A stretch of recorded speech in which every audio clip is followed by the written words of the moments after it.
The ascent to power.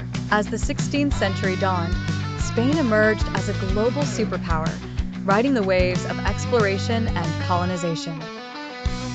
The reign of King Philip II saw Spain reach its zenith, sprawling from the American continents to parts of Italy, the Netherlands, and more. His aspiration to expand his empire further laid the groundwork for the ill-fated Armada. 2. Rivalry in the waters. The English Channel, a vital yet tempestuous stretch of sea, became the focal point of mounting tensions as England, under Queen Elizabeth I, resisted Spanish dominion. Privateers like Sir Francis Drake incited Philip's ire by plundering Spain's treasure-laden galleons.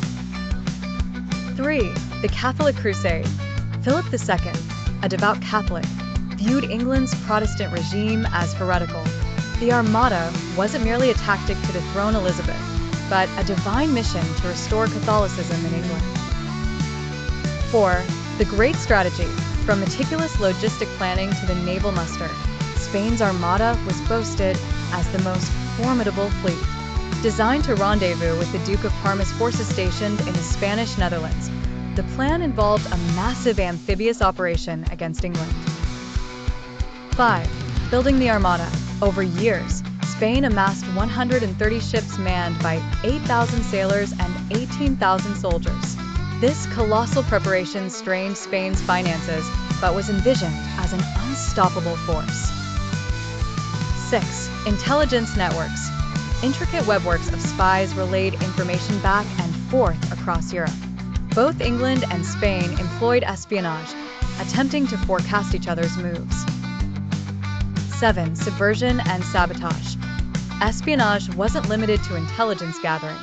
Several plots to infiltrate and undermine enemy operations were undertaken clandestinely, influencing the strategic approaches of both nations.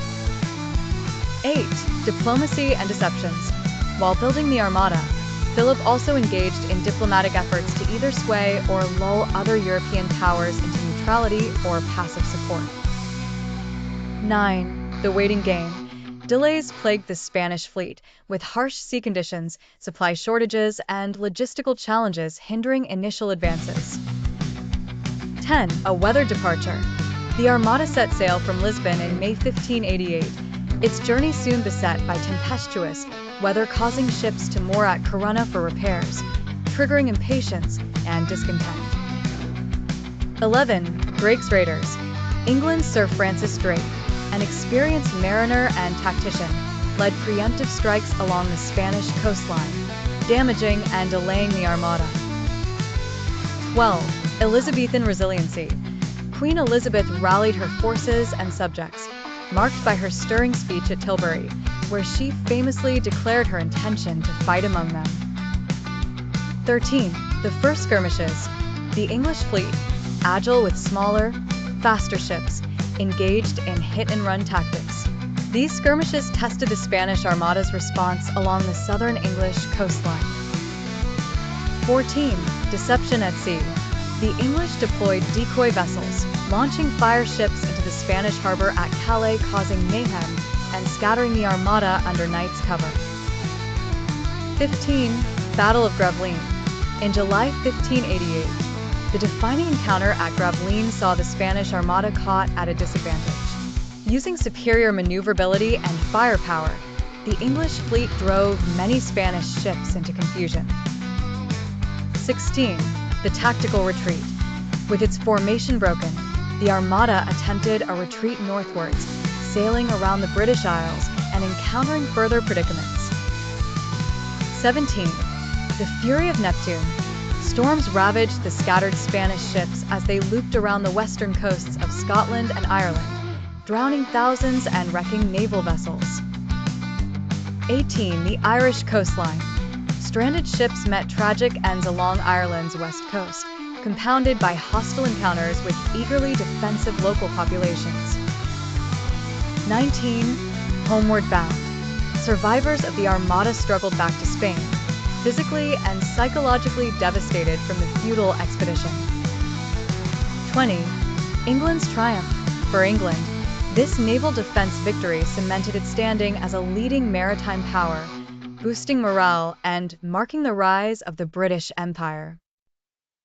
21. Religious ramifications. The defeat weakened the global Catholic expansion movement significantly, challenging Spain's dominance in religious influence. 22. Economic consequences.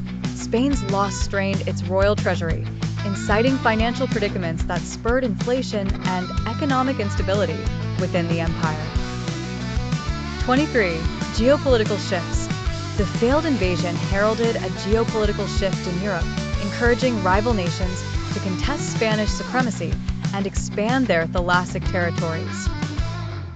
24. Narratives of survival. Both English and Spanish narratives recounted heroic tales of survival against the odds, bolstering national identities steeped in maritime lore.